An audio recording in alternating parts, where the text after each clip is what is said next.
Mesdames, Messieurs, bien-aimés dans les Seigneurs, bonjour. Au nom de notre Seigneur Jésus-Christ, je viens une fois de plus avec votre émission au son de la trompette. Je suis votre frère Jérémy Okuna.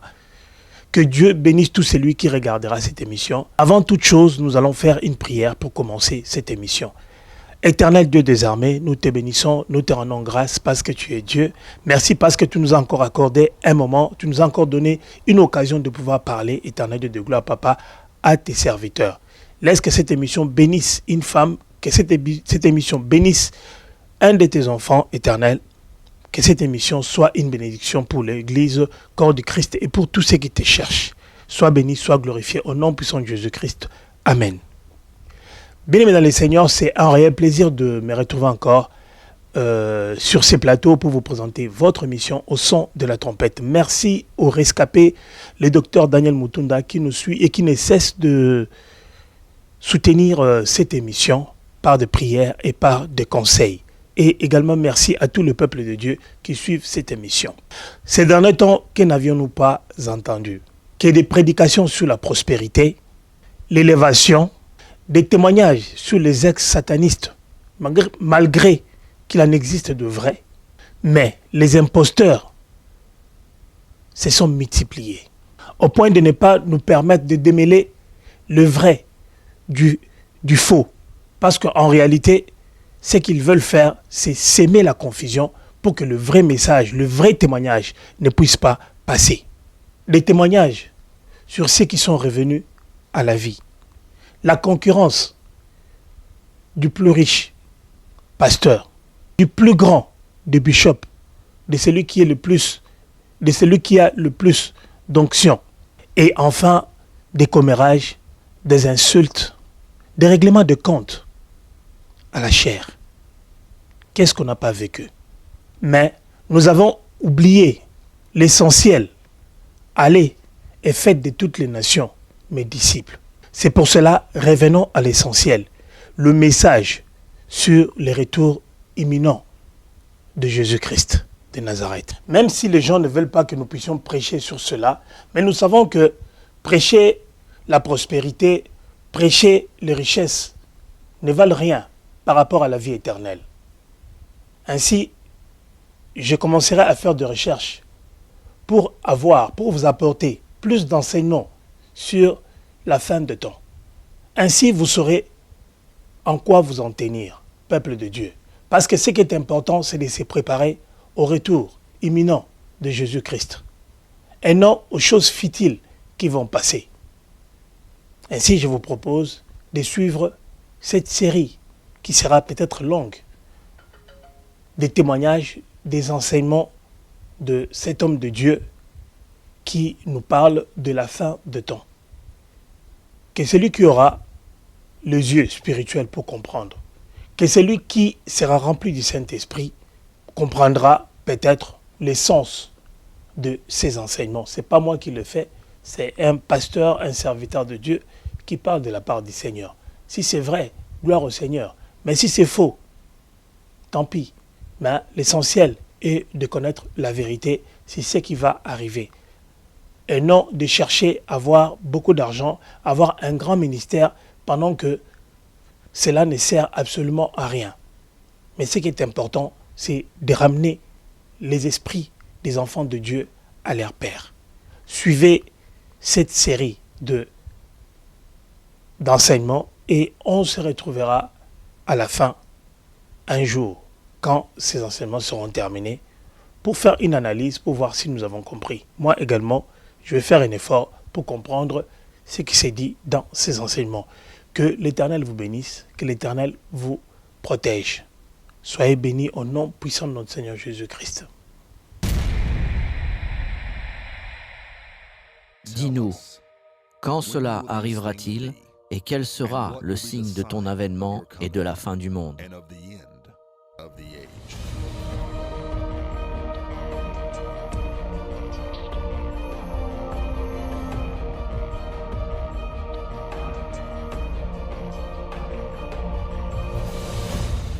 Nous allons vous parler de ce que je pense être la prophétie la plus passionnante dans toute la Bible. Notre sujet est les États-Unis d'Amérique découverts dans la Bible.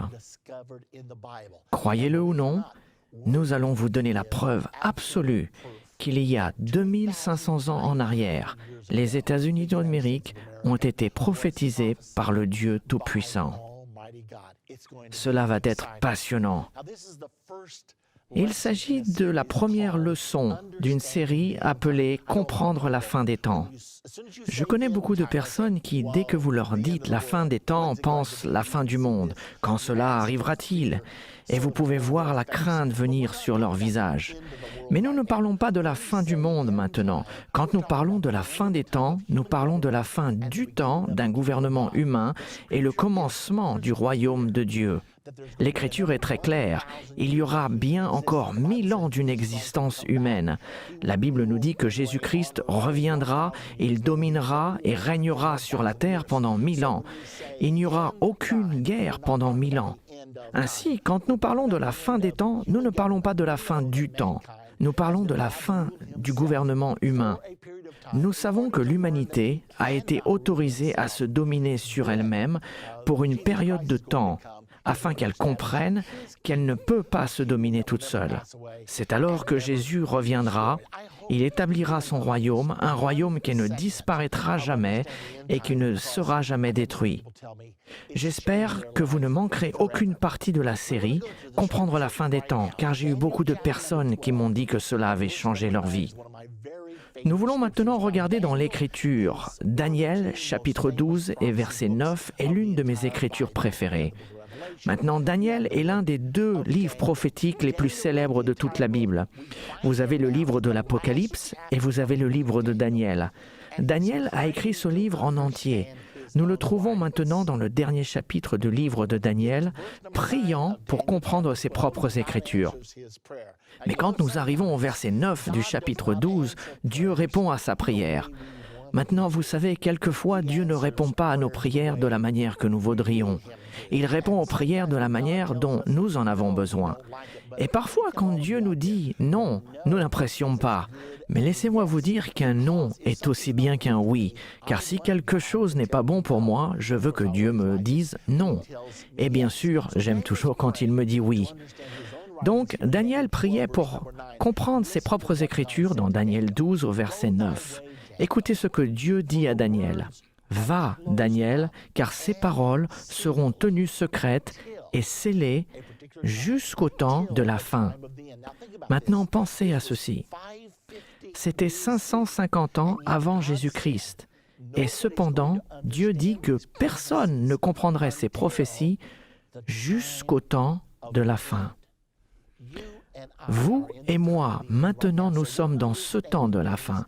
Ainsi nous comprendrons des choses qui n'ont jamais été comprises auparavant. Cela ne signifie pas que nous sommes plus intelligents que les personnes avant nous. Cela ne signifie pas non plus que nous sommes plus spirituels que les personnes avant nous. Cela signifie tout simplement que le Dieu Tout-Puissant, dans sa souveraineté, a dit « Je vais mettre la prophétie de la fin des temps entre les mains du peuple de la fin des temps. » Et je dois croire qu'il a pris cette décision parce qu'il désirait préparer un dernier grand réveil de la fin des temps. Une fois de plus, va, Daniel, car ces paroles seront tenues secrètes et scellées jusqu'au temps de la fin. Regardons maintenant la prophétie. Elle se trouve dans Daniel chapitre 7 au verset 1 à 3. Maintenant, souvenez-vous, notre sujet, c'est les États-Unis d'Amérique découverts dans la Bible. Commençons au premier verset. La première année de Belchazzar, roi de Babylone, Daniel eut un songe et des visions se présentèrent à son esprit pendant qu'il était sur sa couche. Ensuite, il écrivit le songe et raconta les principales choses. Daniel commença et dit « Je regardais pendant ma vision nocturne, et voici les 4 vents des cieux firent irruption sur la grande mer, et 4 grandes bêtes sortirent de la mer, différentes les unes des autres.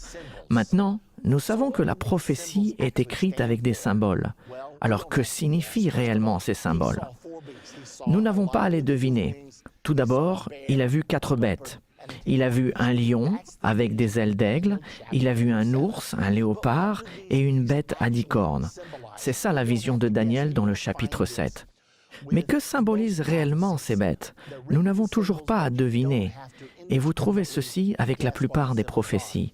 Elles sont écrites avec des symboles, mais vous n'avez pas besoin de les deviner aveuglement. Si vous continuez à lire le chapitre dans lequel la prophétie est donnée, presque sans exception, les symboles sont interprétés pour nous. Donc nous ne devinons pas et nous ne faisons pas recours à des interprétations personnelles, mais nous laissons la Bible nous dire ce que signifient ces symboles. C'est bien le cas avec cette prophétie merveilleuse dans le livre de Daniel au chapitre 7. Notez ce qu'il dit au verset 17. Ces 4 grandes bêtes, ce sont 4 rois qui s'élèveront de la terre. Maintenant, c'est facile. Il indique bien que les bêtes symbolisent des rois. Mais ce n'est pas tout ce qu'il dit, car si vous continuez jusqu'au verset 23, il continue en disant « La 4e bête, c'est un 4e royaume qui existera sur la terre, différente de tous les royaumes et qui dévorera toute la terre. » Ainsi, au verset 17, il est dit que les bêtes symbolisent des rois.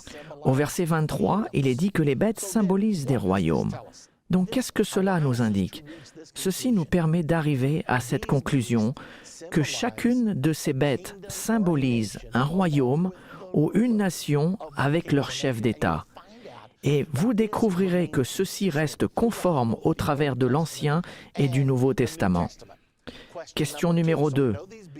Donc nous savons que ces bêtes sont des nations qui seront sur la terre à un moment donné. Nous savons que cette prophétie a été donnée il y a 2500 ans. Alors, elle est peut-être déjà accomplie, ou elle s'est peut-être accomplie il y a 1000 ans, ou 1500 ans, ce qui est sans importance pour nous aujourd'hui. Ou bien, puisque nous savons qu'il y a encore 1000 ans à venir, elle sera peut-être accomplie dans 500 ans. Mais il y a toujours la possibilité que cette prophétie soit donnée pour maintenant et que ces nations dont Dieu nous parle existent peut-être sur terre actuellement. Donc pouvons-nous dire, d'après l'Écriture, quand est-ce que ces nations existeront? Regardons maintenant au verset 9. Daniel, versets 1 à 8, a décrit ces 4 bêtes. Le lion avec des ailes d'aigle, un ours, un léopard avec 4 têtes et une bête à 10 cornes. Puis au verset 9, il dit « Je regardais pendant que l'on plaçait des trônes, le trône de ces nations au royaume, je regardais pendant que l'on plaçait des trônes et l'ancien des jours s'assit. » Maintenant, ceci décrit tout simplement la transition du royaume d'un gouvernement humain vers le royaume de Dieu. La Bible enseigne à plusieurs reprises que quand Jésus-Christ viendra, il enlèvera tout gouvernement humain et établira un royaume qui ne disparaîtra jamais et qui ne sera jamais détruit. Alors il a vu toutes ces bêtes maintenant détrônées et Jésus-Christ couronné roi des rois et seigneur des seigneurs. Nous entrons dans le règne des 1000 ans de Jésus-Christ, ce qui est appelé dans l'Écriture le royaume de Dieu. Maintenant, plus loin, au verset 11, Daniel fait marche arrière. C'est comme s'il disait « Oh, j'ai oublié de vous dire quelque chose ». Dans le verset 11, Daniel dit « Je regardais alors, à cause des paroles arrogantes que prononçait la corne, et tandis que je regardais, la bête fut tuée et son corps fut détruit, livré au feu pour être brûlé. » Arrêtons-nous un moment ici, car il y a beaucoup à réfléchir. De quoi parlons-nous? Je regardais alors à cause des paroles arrogantes que prononçait la corne. Qu'est-ce que la corne? La dernière bête avait 10 cornes. Nous allons apprendre un peu plus loin dans la leçon qui sont réellement ces 10 cornes. Cependant, laissez-moi vous donner un aperçu. L'Écriture nous dit que les 10 cornes sont 10 rois qui formeront une fédération et que de ces 10 rois, un autre s'élèvera, déracinant 3 d'entre eux et deviendra très grand. Et cette corne deviendra l'Antichrist. Cette Écriture nous montre que les cornes sont des rois. Donc nous avons une bête, un royaume, mais 10 rois, apparemment en union. Puis un autre roi est venu après, déracinant 3 d'entre eux et qui devient grand. Et selon ce chapitre, cet homme finit par diriger le monde entier jusqu'à la venue de Jésus. D'après d'autres Écritures, nous savons que l'Antichrist régnera durera sur le monde entier jusqu'à la venue de Jésus-Christ. C'est donc une prophétie au sujet de l'Antichrist. Je regardais alors, à cause des paroles arrogantes que prononçait la corne, et tandis que je regardais, l'animal fut tué. Il y a plusieurs termes utilisés pour ce dictateur du dernier jour appelé l'Antichrist. Il est appelé dans l'Écriture l'homme du péché, le fils de la perdition, il est appelé le malin, il est appelé la corne, il est appelé le plus souvent la bête, et il est également appelé l'Antichrist. Ce sont tous ces termes synonymes pour ce dirigeant mondial du dernier jour qui régnera sur ce monde. Ainsi, Daniel a dit « Je regardais alors, à cause des paroles arrogantes que prononçait la corne, c'est de l'Antichrist qu'il parle, et tandis que je regardais l'Antichrist, la bête fut tuée et son corps fut détruit, livré au feu pour être brûlé. » L'Écriture nous enseigne que lorsque Jésus-Christ reviendra, l'Antichrist et son partenaire, le faux prophète, seront jetés dans le lac de feu à ce moment-là. Satan sera aussi lié pour 1000 ans et jeté dans le puits de l'abîme. Voilà de quoi nous parlons. Une autre image de cela se trouve dans Apocalypse chapitre 19 au verset 20, où nous pouvons voir une nouvelle version de ce cas. Il est dit ici, « Et la bête fut prise, l'Antichrist, et avec elle le faux prophète, son partenaire. Il y aura donc un dirigeant politique et un dirigeant spirituel. Ils furent tous les deux pris et jetés vivants dans l'étang ardent de feu et de soufre. » Alors nous parlons du temps quand Jésus-Christ reviendra et détruira l'Antichrist. Maintenant, le verset suivant est le plus important. Je veux m'assurer que vous comprenez bien ceci, car il s'agit du verset 12 qui suit immédiatement le verset 11, concernant les autres bêtes. Maintenant, n'oubliez pas que ce sont ces bêtes. Les bêtes sont des royaumes ou des nations, n'est-ce pas? Alors il s'agit d'une autre nation, et non la bête à 10 cornes, mais les autres nations dans la prophétie qui sont symbolisées avec les autres bêtes. Quand Jésus détruira l'Antichrist, ils furent dépouillés de leur puissance, mais une prolongation de vie leur fut accordée pour un certain temps. Bien, maintenant, ceci est un point déterminant, ne le ratez pas. Ils ont été dépouillés de leur puissance quand l'Antichrist a été détruit. Nous savons que cela se passe à la fin du gouvernement humain et au début du royaume de Dieu. Les autres nations ont leur puissance enlevée. Néanmoins, leurs vies vont être prolongées jusque dans le millénaire, car la Bible enseigne qu'il y aura des êtres humains sur terre pendant encore 1000 ans. Les gens qui survivront à la grande tribulation et à la colère de Dieu seront des mortels jusque dans le règne des 1000 ans de Jésus-Christ. La Bible nous enseigne qu'il y aura toujours la vie et la mort pendant le règne du millénaire. Maintenant, il y aura une exception pour ceux qui sont bibliquement nés de nouveau. Ils auront été enlevés pour rencontrer le Seigneur dans les airs lors de son retour, et la Bible dit qu'ils régneront en tant que rois et sacrificateurs avec Jésus-Christ. Cette écriture nous dit que les autres nations ont leur puissance, leur domination ôtée, mais que leurs vies sont prolongées pour une saison et un temps. Alors il sera permis de vivre pendant le millénaire. Maintenant, qu'est-ce que cela signifie? Cela nous indique que toutes ces nations existeront sur la terre au moment que l'Antichrist sera tué par Jésus-Christ. Ils seront toutes sur la terre au temps de son avènement. Ceci est une chose incroyable pour chacun d'entre nous à comprendre. Cela nous dit que Jésus-Christ reviendra sur terre pendant le temps de ces nations. Quand j'ai vu cela, je me suis dit que si je veux prouver que ces nations existent aujourd'hui, alors je peux prouver que nous sommes dans l'ère de l'avènement de Jésus-Christ. Je ne peux pas vous donner une date exacte, mais je peux vous démontrer que nous sommes dans cette période. Maintenant, j'aimerais vous inviter à retourner dans les 8 premiers versets pour examiner chacune de ces bêtes afin de voir si elles sont reconnaissables en tant que nation sur terre aujourd'hui. Je réalise que beaucoup de gens pensent « je sais déjà tout ça. Le lion, c'est la Babylone, l'ours, c'est l'Empire perse et Médès, le léopard, c'est la Grèce, le royaume à 10 cornes, c'est Rome. » Ceci est l'explication la plus généralement acceptée de cette prophétie et je l'ai acceptée moi aussi lorsque j'ai commencé à étudier les prophéties bibliques. Cependant, je suis allé au chapitre 8 et je me suis aperçu que dans ce chapitre, il y avait un combat entre un bélier et un bouc. Je me suis dit, qu'est-ce que c'est? J'ai continué à lire dans le verset 20 du chapitre 8, il nous est dit, qui est le bélier et qui est le bouc? Il dit, le bélier que tu as vu et qui avait des cornes, ce sont les rois de Médès et de Perse. Et le bouc, c'est le roi de la Grèce. Quand j'ai vu cela, je me suis dit, attends une minute, tout le monde me dit que c'est l'ours qui représente l'empire perse-médès et que le léopard est la Grèce. Mais ici, dans la Bible, il nous est dit que le bélier est l'empire perse et médès et que le bouc est la Grèce.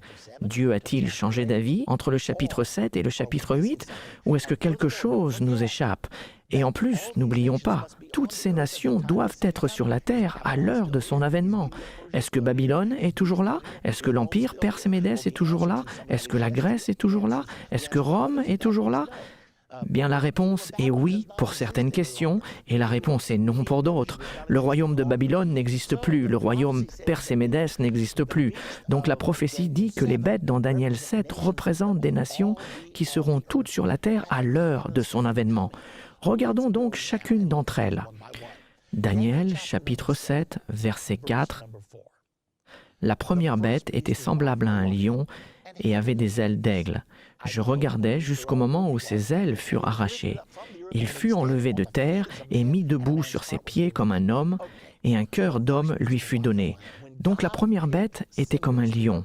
Lorsque Dieu a choisi des symboles pour représenter des nations, il ne les a pas choisis aléatoirement. Il a choisi des symboles qui allaient avoir une signification à l'heure de l'accomplissement de la prophétie. Pouvez-vous croire qu'il y a actuellement une nation sur Terre aujourd'hui qui a pour emblème le lion? Si vous allez sur Wikipédia, à la page de la Grande-Bretagne, il nous est dit que le lion est le symbole de la Grande-Bretagne. Je me souviens avoir été à Londres, à Trafalgar Square, qui est le centre de Londres, et avoir vu ces énormes lions regardant au nord, au sud, à l'est et à l'ouest. Et puis partout dans Londres, j'ai vu le lion, car à ce moment-là, je savais que le lion était l'emblème de la Grande-Bretagne. Alors Dieu est en train de nous dire que la Grande-Bretagne va être l'une des nations qui seront sur terre à l'heure de son avènement. Regardons la prochaine bête, au verset 5. Et voici, une deuxième bête était semblable à un ours et se tenait sur un côté. Il avait 3 côtes dans la gueule entre les dents et on lui disait « Lève-toi, mange beaucoup de chair ». Savez-vous qu'il y a aujourd'hui une grande nation qui a l'ours pour emblème? La plupart d'entre vous, vous m'avez déjà devancé car cet emblème est bien connu. Nous savons que la Russie a l'ours pour emblème. Je n'oublierai jamais quand j'ai vu le magazine Time du 21 mai 1984 et là, en couverture, il y avait un énorme ours avec ses inscriptions. Agitation olympique, pourquoi les soviétiques ont dit niet? Ce qui s'est passé, c'est que les États-Unis ont boycotté les JO en 1980, alors que les soviétiques ont décidé de se venger en boycottant à leur tour les JO de 1984. Le magazine Time voulait annoncer que les soviétiques allaient boycotter les Olympiques. Alors ils ont imprimé cette couverture pour leur magazine. Pensez à combien ce fait est surnaturel. Pouvez-vous imaginer le rédacteur en chef de Time Magazine appeler ses graphistes et leur dire « J'aimerais que vous me créiez une couverture, car une image vaut bien mieux que 1000 mots, qui représentera le boycottage des Jeux Olympiques par la Russie. » Et je peux imaginer tous les graphistes se précipitant sur leur planche à dessin, car avoir votre dessin sur la couverture, ceci est évidemment avant l'âge de l'ordinateur, avoir votre dessin en couverture de Time Magazine, le magazine le plus distribué dans l'Amérique, est un véritable honneur. Et très rapidement, ils se sont tous mis au travail, et quelque part dans son bureau, un des graphistes a eu une illumination et se dit « J'ai trouvé !» L'ours russe, je mettrai l'ours mordant et cassant en deux les anneaux olympiques. Et il s'est dit, je sais que j'ai trouvé. Alors un ange a hoché la tête au-dessus de son épaule, t'as tout bon. Puis il s'en est allé. Ils ont donc mis ces symboles de votre Bible, du chapitre 7 de Daniel, en première page de leur magazine le plus distribué, et les athées l'ont regardé et n'ont jamais entendu la voix de Dieu. Mais nous l'entendons aujourd'hui, car Dieu a dit que dans les jours de la Grande-Bretagne, qui est le lion, et les jours de la Russie, qui est l'ours, je reviendrai. Donc l'évidence est là et c'est une chose incroyable. Le magazine L'Économiste, qui est la revue des rois et des présidents. Sur la couverture de L'Économiste, dans l'édition du 6 au 12 février, ce magazine L'Économiste est appelé la revue des rois et des présidents. L'Économiste ont eux aussi, à leur tour, un ours symbolisant la Russie. C'est juste là, si vous le cherchez, vous le trouverez. 50 fois, 100 fois, car Dieu savait, lorsqu'il a donné les prophéties dans Daniel, que ceux d'entre nous qui sommes dans le temps de la fin, nous sommes ceux qui sont supposés les comprendre. Il savait que nous aurions accès à ces informations et que nous le comprendrions bien. Maintenant, comprenez-vous le message? Dans les jours de la Grande-Bretagne et de la Russie, Jésus reviendra et établira son royaume. C'est la raison pour laquelle je vous ai dit que cela allait être passionnant. D'autre part, j'ai pris le journal Le Star d'Indianapolis dans les années 80. Et alors que j'avais étudié les prophéties, là sur la page de l'éditorial, dans un journal laïque, en gros titre, après le lion britannique, l'ours russe, je me suis dit « Waouh, c'est incroyable !» Ici, nous voyons Dieu avec les symboles qu'il a placés dans la Bible 550 ans avant Jésus-Christ sur la page de l'éditorial du Star d'Indianapolis. Et ils n'en ont pas la moindre idée. Mais nous, oui, et c'est trop passionnant. Il reste une autre chose que je dois vous dire. Je dois vous parler un peu plus loin du lion, car il est dit que le lion a des ailes d'aigle. Cela se trouve dans le verset 4. Je regardais jusqu'au moment où ses ailes furent arrachées. Il fut enlevé de terre. Maintenant, il y a une nation importante aujourd'hui qui a pour emblème l'aigle. Vous avez probablement déjà deviné cette nation, car son emblème est à l'arrière de chaque dollar américain. Mais les ailes de l'aigle poussaient sur le lion. Laissez-moi vous demander, d'où viennent les États-Unis d'Amérique? Nous descendons de la Grande-Bretagne, notre pays d'origine. Cependant, cela a été écrit 2300 ans avant que l'Amérique soit née. Mais Dieu connaît la fin dès le début et il veut que nous comprenions que nous vivons actuellement dans la fin des temps. Je ne vous dis pas que la fin des temps arrive, je vous dis que vous y êtes en ce moment. Nous sommes la génération pour laquelle ces prophéties ont été préservées. Va, Daniel, car ces paroles seront tenues secrètes et scellées jusqu'à la fin. Et oui, le temps de la fin est bien arrivé. Il y a quelque chose d'autre à remarquer ici. La Bible nous dit que les ailes qui poussaient de la Grande-Bretagne, notre pays d'origine, Daniel a dit « Je regardais les ailes furent arrachées ». Il a vu les États-Unis rompre avec la Grande-Bretagne. Pouvez-vous croire qu'il a vu la déclaration de l'indépendance en l'an 550 avant Jésus-Christ et qu'il n'a jamais compris ce qu'il a vu?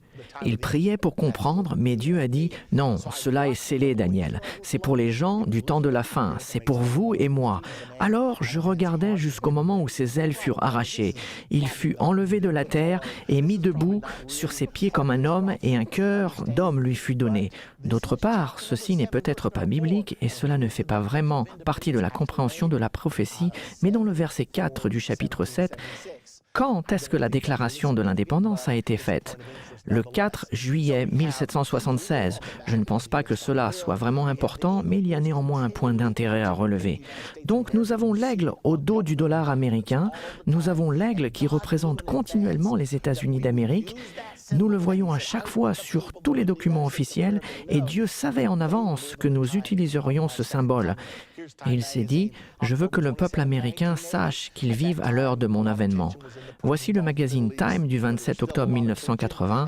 À ce moment-là, il y avait beaucoup de tensions dans le Golfe Persique, le Moyen-Orient, où il y a toujours beaucoup de tensions, et le sous-titre qui dit « Explosera-t-elle » L'aigle et l'ours du chapitre 7 de Daniel sont en train de regarder d'un air songeur au-dessus du globe, et la mèche est allumée, et le sous-titre dit « Explosera-t-elle » Ainsi, Dieu emploie dans la prophétie exactement ce qui se trouve sur la couverture du magazine Time. Parfois, je pense que Dieu devrait faire un procès au magazine Time pour violation des droits d'auteur, car ils utilisent les symboles venant tout droit de la Bible. Pourquoi? Pour que vous et moi, nous comprenions. Aussi, la Bible nous dit que quand les ailes furent arrachées et mis debout sur ses pieds comme un homme et un cœur d'homme lui fut donné, nous avons un autre symbole. Le symbole de l'oncle Sam, le 9 septembre 1988. Nous avons vu une image de l'oncle Sam nez à nez avec l'ours russe et le sous-titre disait USA, URSS, Glasnost. Il y en aura encore.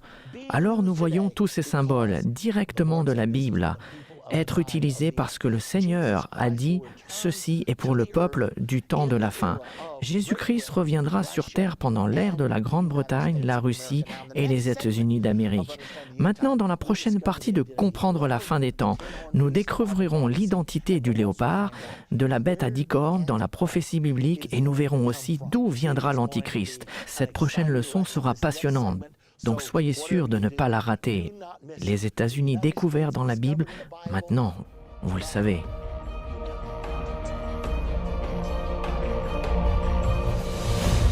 Dans cette deuxième partie de notre série Comprendre la fin des temps, nous allons apprendre davantage au sujet des bêtes dans le livre de Daniel au chapitre 7. Dans la partie précédente, nous avons appris qu'une bête représente toujours un royaume ou une nation avec son chef d'État. Nous avons également appris que les nations dans Daniel 7 seront toutes sur la terre à l'heure de l'avènement de Jésus-Christ. Vous pouvez voir cela dans le contexte de cette prophétie en particulier. Nous avons expliqué dans notre dernière partie que le lion symbolise la Grande-Bretagne et c'est le symbole de la Grande-Bretagne aujourd'hui. L'ours, c'est l'ours russe. Les ailes d'aigle sur le lion, c'est les États-Unis d'Amérique. C'est sur le dos du dollar américain. Nous avons donc appris ces choses incroyables que le Dieu Tout-Puissant a employé des symboles qui nous sont reconnaissables aujourd'hui afin de pouvoir nous parler des nations qui seront sur la terre à l'heure de son avènement. Dans cette partie, nous passons à la prochaine bête, le léopard. Nous le trouvons dans le verset 6 du chapitre 7 de Daniel. Écoutez cela. « Après cela, je regardais, et voici, un autre était semblable à un léopard, et avait sur le dos 4 ailes comme un oiseau. Cette bête avait 4 têtes, et la domination lui fut donnée. » De quoi parlons-nous ici? C'est sur ce point que j'ai dû faire une recherche plus approfondie. J'avais compris le lion, l'ours et les ailes d'aigle. Mais quand je l'ai vu, je me suis dit, ceci est si simple. Pourquoi ne l'ai-je pas vu auparavant? Mais quand je suis arrivé au léopard, je n'étais pas certain de la façon de l'interpréter. Alors j'ai prié. J'ai demandé à Dieu de m'aider et j'avais l'impression que le léopard était peut-être l'Allemagne, mais je ne pouvais rien prouver. J'ai demandé au Seigneur de me le montrer et j'ai eu une incroyable expérience. Avant que je vous l'explique, laissez-moi vous dire que ceci ne m'était jamais arrivé auparavant et ne m'est jamais arrivé depuis. C'était une expérience unique. J'étais dans une réunion à Melville, en Louisiane, vers les années 60, et je me suis réveillé un lundi matin. C'était mon jour de repos. Une voix m'a parlé, pas haute voix, mais dans mon esprit. Une impression très forte qui me disait « J'ai quelque chose à te montrer, va acheter un journal ». J'ai pensé que ceci était vraiment bizarre, mais l'impression était tellement forte que je me suis rapidement levé de mon lit et je me suis préparé.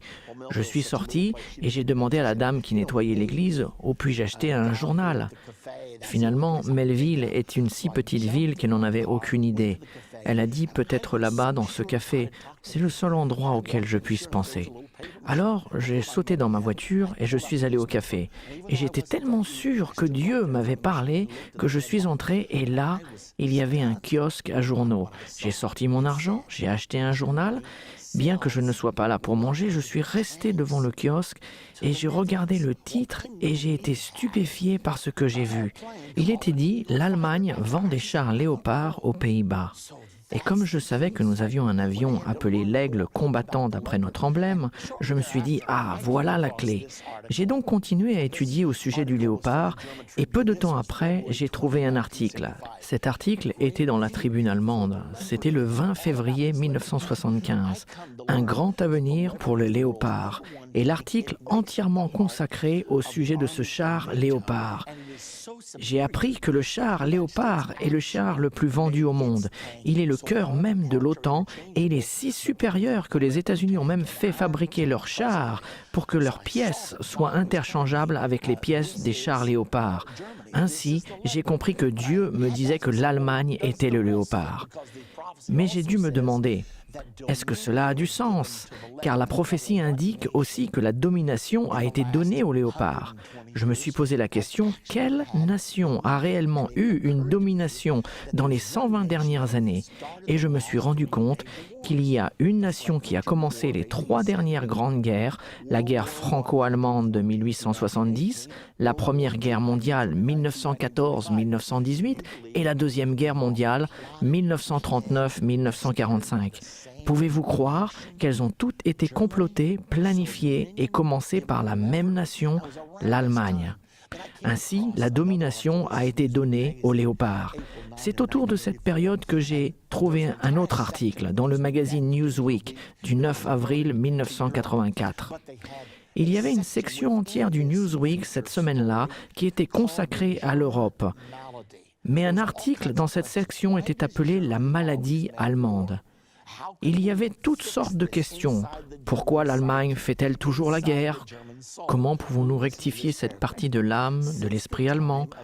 Écoutez ce paragraphe. Depuis l'époque de Charlemagne, il est le fondateur du Saint-Empire romain de l'an 800, depuis l'époque de Charlemagne, cet endroit, qui est maintenant l'Allemagne, a été le pivot de l'histoire européenne. Si vous étudiez le Saint-Empire romain, l'Allemagne est toujours au centre. Remarquez ce qui est dit. Dans les 120 dernières années, les Allemands ont dominé l'Europe intellectuellement, industriellement et militairement. Ce mot « dominer », domination, a été donné aux léopards. C'est à ce moment où j'ai compris que j'avais la réponse. D'autre part, savez-vous qu'Adolf Hitler a presque conquis le monde? Beaucoup de gens pensent qu'il ne lui restait que 3 jours pour dominer toute l'Europe. Laissez-moi vous dire ce qui s'est passé. La puissante guerre éclair allemande attaquait et se déplaçait contre les forces alliées. Elles se sont trouvées coincées par la Manche, elles étaient réduites à néant. Et si quelque chose ne s'était produit selon les hauts et les bas du Troisième Reich, nous aurions été obligés d'accepter la paix selon les conditions d'Hitler dans moins de 3 jours. La situation était si extrême que Winston Churchill, le Premier ministre de la Grande-Bretagne, a réclamé une journée mondiale de jeûne et de prière. Et une chose étonnante s'est produite. Laissez-moi vous en parler.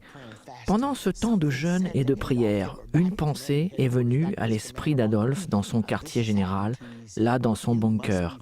Il s'est dit, ceci est trop facile, qu'il devait être en train de tomber dans un piège. Il a donc appelé tous ses commandants à rebrousser chemin pour revenir faire le point. Et ils étaient furieux, car ils savaient qu'ils allaient avoir la victoire, mais ils ont été rappelés. Ils se sont donc retournés, et après avoir fait le point, Hitler a dit « Bon, il me semble que tout se passe bien, donc continuons ».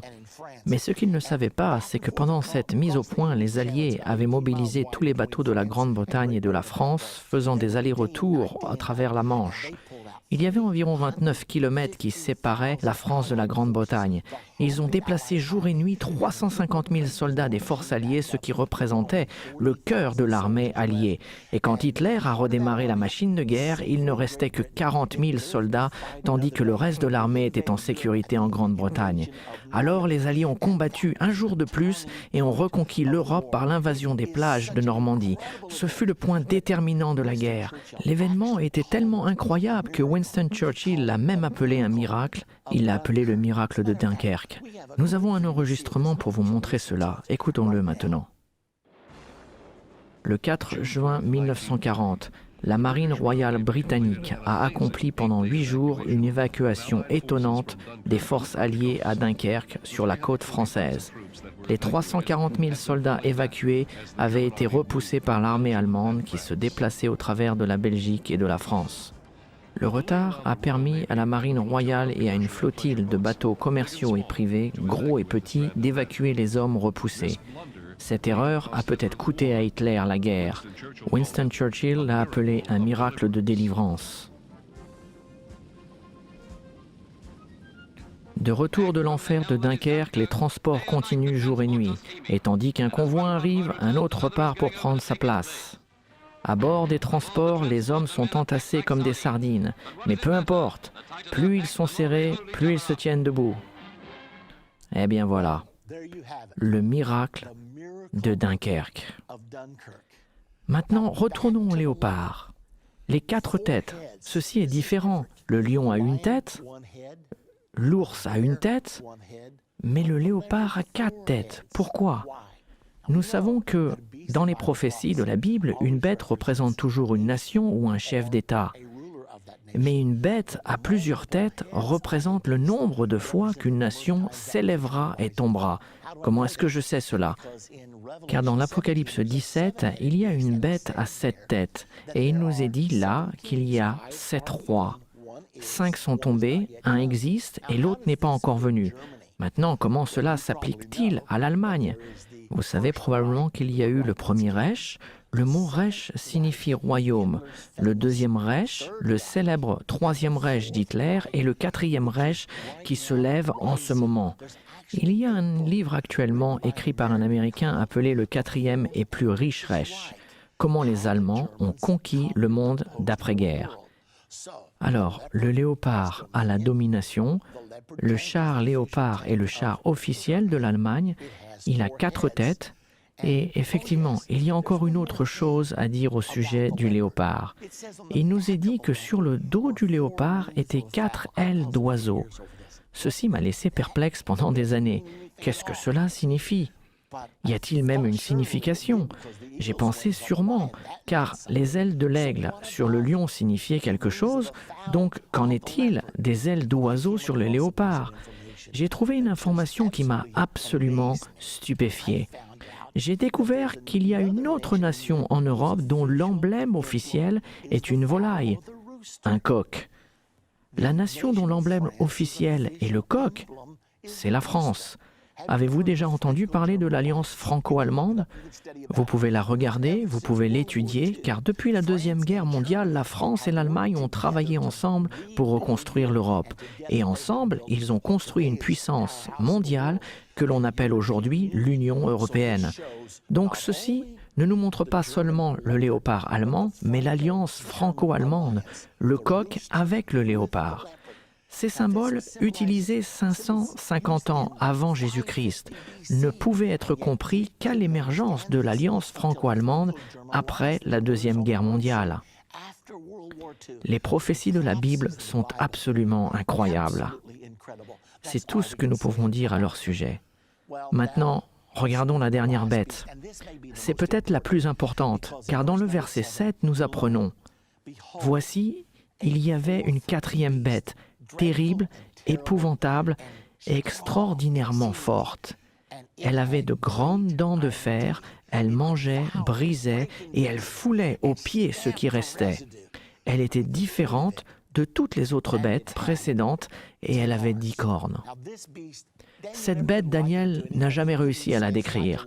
Il ne pouvait pas dire qu'elle était comme un léopard, un lion, un ours ou même un hippopotame. Il ne pouvait rien dire. Il a dit, cette bête, je ne peux pas dire à quoi elle ressemble, mais je peux dire que ses 10 cornes sont prédominantes. Nous devons donc nous poser la question, que signifient ces 10 cornes? Nous n'avons pas à deviner, car au verset 24, il nous est dit exactement que sont ces 10 cornes. Les 10 cornes sont 10 rois qui s'élèveront de ce royaume. Un autre s'élèvera après eux, et il sera différent des premiers, et il abaissera 3 rois. Ainsi, une bête, une nation ou puissance, mais 10 rois. Apparemment, ceci est une alliance ou une sorte de fédération. Nous en apprendrons davantage dans Apocalypse 17, car nous retrouvons cette même image. Dans Apocalypse 17 au verset 12, les 10 cornes que tu as vues sont 10 rois, qui n'ont pas encore reçu de royaume, mais qui reçoivent autorité comme rois pendant 1 heure avec la bête. Qui est la bête ici? Il se réfère au dictateur du dernier jour, l'Antichrist. Alors il y aura 10 rois qui se subjugueront eux-mêmes à la puissance de l'Antichrist et le supporteront, qui reçoivent autorité comme roi pendant 1 heure avec l'Antichrist. 1 heure ne signifie pas ici 60 minutes, c'est une manière de parler. On parle d'une courte période de temps. Ils vont donner leur puissance à l'Antichrist et ils vont supporter l'Antichrist. Notez aussi ce qui est dit, ils ont un même dessein, Ils donnent leur puissance et leur autorité à la bête, l'Antichrist. Ils régneront avec l'Antichrist jusqu'à l'avènement de Jésus-Christ, car le verset continue et dit « Ils combattront contre l'agneau ». Qui est l'agneau? Nous savons que Jésus-Christ est l'agneau de Dieu qui a ôté les péchés du monde. Puis il déclare que l'agneau les vaincra parce qu'il est le Seigneur des seigneurs et le roi des rois. Maintenant, qu'est-ce que cela veut dire? Il nous dit que l'Antichrist, avec ses 10 rois, régnera jusqu'au temps de son avènement. Et quand Jésus reviendra, ils combattront contre lui. Ceci représente la bataille d'Armageddon. Maintenant, il reste encore une chose très importante que nous devons savoir. Notez que lorsqu'il dit que l'agneau viendra combattre contre l'Antichrist et son gouvernement du dernier jour, qu'il aura des fidèles avec lui. Et les appelés, les élus et les fidèles qui sont avec lui les vaincront aussi. Voici le moment où vous et moi entrons en scène. Il nous est nécessaire de bien comprendre cela, car si vous n'êtes pas avec Jésus lorsqu'il reviendra, cela veut dire que vous aurez raté son avènement. Et nous ne souhaitons cela à personne. Maintenant, la condition pour être avec lui quand il revient, remarquez qu'il est dit que ceux qui sont avec lui sont les appelés, les élus et les fidèles. Réellement, tout le monde est appelé. La Bible nous dit que tout dépend du temps et des circonstances. Mais l'Écriture dit aussi « tous sont appelés, mais il y a peu d'élus ». Quelle différence y a-t-il entre être appelé par Dieu et être choisi? Nous avons un exemple dans la Bible. Jésus a souvent appelé des gens et lui ont répondu « Je le ferai bien, mais je ne peux pas maintenant. Je viens juste de me marier. J'ai acheté une société. Mon père est décédé et je dois l'enterrer. » Jésus a toujours dit « Laissez les morts ensevelir les morts et vous suivez-moi ». Nous sommes donc appelés et nous devons prendre la décision de suivre Jésus et le faire Seigneur de nos vies. Voici la deuxième condition. Mais il y en a encore une. Certains sont appelés et choisis, mais ils ne sont pas fidèles. La Bible nous dit « Sois fidèle jusqu'à la mort et je te donnerai la couronne de vie ». Donc une fois que vous suivez Jésus-Christ, la Bible nous dit que lorsqu'une personne met sa main à la charrue et se retourne, il n'est pas digne du royaume. Donc lorsque Jésus reviendra, ceux qui seront avec lui seront les appelés, les élus et les fidèles. Je veux certainement faire partie de ce nombre-là et je suis sûr que vous aussi. Maintenant, il y a une autre chose au sujet des 10 cornes qui nous aidera à comprendre qui elles sont. Dans Daniel, au chapitre 2, verset 44, on fait référence aux 10 derniers rois, mais ils sont symbolisés d'une manière totalement différente. Il est dit au verset 44, « Ceci est à la fin du songe prophétique de Daniel, sa tête d'or, ses bras et sa poitrine d'argent, son ventre et ses cuisses d'airain, ses jambes de fer et ses pieds en partie de fer et en partie d'argile. » Maintenant, ces pieds de fer et d'argile mélangés représentent le Saint-Empire romain. Les jambes de fer sont l'Empire romain, mais les pieds de fer et d'argile décrivent le Saint-Empire romain qui est né en l'an 800. Notez que les 10 orteils de ce royaume sont aussi constitués de fer et d'argile mélangés. Et la Bible nous dit, dans le verset 44 de Daniel 7, « Dans le temps de ces rois, quels rois? Les 10 rois sont symbolisés par les 10 orteils. Ce sont les 10 mêmes rois que les 10 rois qui feront la guerre contre Jésus-Christ quand il reviendra. Car il est dit ici, « Dans le temps de ces rois, le Dieu des cieux suscitera un royaume. » C'est exactement la même prophétie. Dans le jour de ces rois, le royaume ne passera point sous la domination d'un autre peuple, il brisera et détruira tous ces royaumes et lui-même subsistera éternellement. Au travers de ces versets, nous savons que le royaume à 10 cornes sera la renaissance du Saint-Empire romain de l'Europe. C'est de là que le Saint-Empire romain a toujours été. Nous allons aussi découvrir quelque chose de très intéressant. Souvenez-vous que les pieds et les orteils de fer et d'argile mélangés symbolisent le Saint-Empire romain et ils représentent les mêmes choses que les 10 cornes de la bête de Daniel au chapitre 7. Cela nous montre quelque chose de très important. Ceci nous parle du Saint-Empire romain. Il faut que vous sachiez que le Saint-Empire romain est en train de renaître actuellement. Vous pouvez voir ici la carte de l'Europe car le Saint-Empire romain a toujours régné dans la région de l'Europe. L'Allemagne y est presque toujours au centre, la France est généralement impliquée, l'Italie y est toujours. La plupart du temps dans le Saint-Empire romain, il y a eu un dirigeant politique venant de l'Europe et un dirigeant spirituel venant chaque fois de l'Italie, plus particulièrement du Vatican. Et ils ont assemblé leur puissance pour établir le Saint-Empire romain. Maintenant, beaucoup de gens pensent que le Saint-Empire romain a cessé d'exister en 1806. Effectivement, cela est vrai, temporairement. Mais la Bible prophétise qu'il existera au temps de l'avènement et que les 10 orteils de fer et d'argile, les 10 cornes, vont être la base de la puissance de l'Antichrist. Eh bien, le Saint-Empire romain est en train de renaître dans notre monde actuellement, avec le marché commun en 1957 et l'Union européenne en 1993. L'Europe a maintenant uni 27 nations ensemble. Ils forment un peuple de 500 millions de personnes et ils sont totalement unis économiquement. Ils ont maintenant une monnaie commune, l'euro, et ils ont aussi un président européen. Vous participez donc à la renaissance du Saint-Empire romain, car bientôt, de cette naissance, émergera l'Antichrist et le faux prophète. Retournons au verset 24. Une autre chose que je veux vous faire remarquer au sujet du royaume à 10 cornes, les 10 cornes, ce sont 10 rois qui s'élèveront de ce royaume. Remarquez ce qu'il est dit. Un autre s'élèvera après eux. Après les 10, un autre viendra. Il sera différent des premiers et il abaissera 3 rois. Dans sa vision, Daniel a vu la corne s'élever et déraciner 3 rois. Ce sera un signe particulier qui décrira l'identité de l'Antichrist. Il s'élèvera, il déracinera 3 rois et il deviendra très grand. Lui et lui seul deviendra l'Antichrist. Maintenant, remarquez dans le verset 21 de Daniel 7. « Je vis cette corne faire la guerre aux saints et l'emporter sur eux. » Vous voyez ici la grande tribulation. C'est le commencement de la grande tribulation qui débute 3 ans et demi avant Armageddon et continue jusqu'à l'avènement de Jésus-Christ. Il a dit, il emportait sur eux jusqu'au moment où l'Ancien des jours vint donner droit aux saints du Très-Haut, et le temps arriva où les saints furent en possession du royaume. Nous savons donc que tout cela se passera juste avant l'avènement de Jésus-Christ. L'Antichrist régnera pendant la grande tribulation, cette période de 3 ans et demi, et pendant ce temps, jusqu'au moment où Jésus-Christ, l'Ancien des jours, viendra. Lorsqu'il viendra, l'Antichrist et son partenaire religieux, le faux prophète, seront détruits et le royaume appartiendra à son peuple, les saints du Très-Haut. Remarquez une chose de plus au verset 23. Il me parla ainsi, la 4e bête, c'est un 4e royaume qui existera sur la terre, différent de tous les royaumes et qui dévorera toute la terre. Ceci est la prophétie d'un gouvernement mondial. Il la foulera et la brisera. C'est la prophétie d'un gouvernement mondial que nous voyons naître aujourd'hui. Il y a un gouvernement mondial qui se cache sous la mondialisation.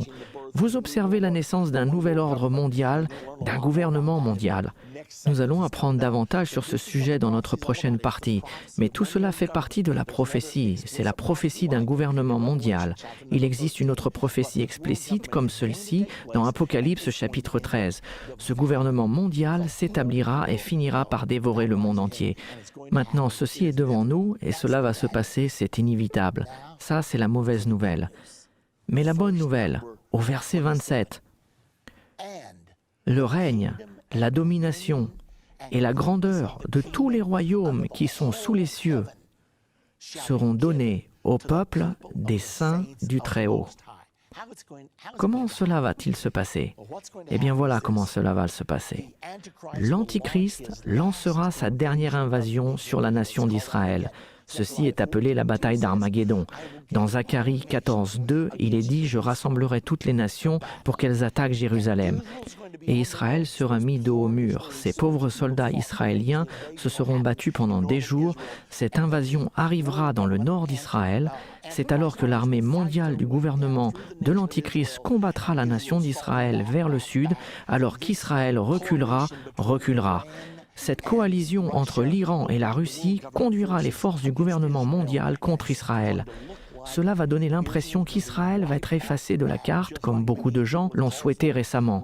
Et juste au moment où les soldats juifs vont être épuisés, pensant ne plus pouvoir continuer, je suis sûr que cela se passera de cette manière.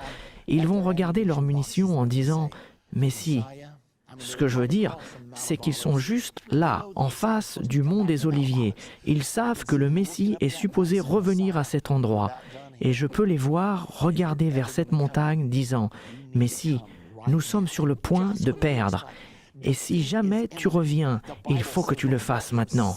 Lorsque la défaite semblera imminente, la Bible dit, le Seigneur lui-même descendra du ciel à un signal donné, à la voix d'un archange et au son de la trompette de Dieu. Cela va être absolument merveilleux. Jésus-Christ va revenir et c'est là où l'Antichrist sera abaissé et Jésus-Christ couronné roi des rois et seigneur des seigneurs. Et nous allons régner pour toujours avec lui. Maintenant, dans notre prochaine partie de Comprendre la fin des temps, nous allons parler de la venue du gouvernement mondial. Tous les symboles de Daniel 7 apparaissent de nouveau dans l'Écriture. Dans le Nouveau Testament, écrit 700 ans plus tard dans le livre de l'Apocalypse, chapitre 13, nous retrouvons ces mêmes symboles utilisés différemment. Au lieu de 4 bêtes, nous n'en voyons plus qu'une. Qu'est-ce que cela signifie? C'est important parce que nous le vivons en ce moment et vous êtes sur le point de voir ces choses.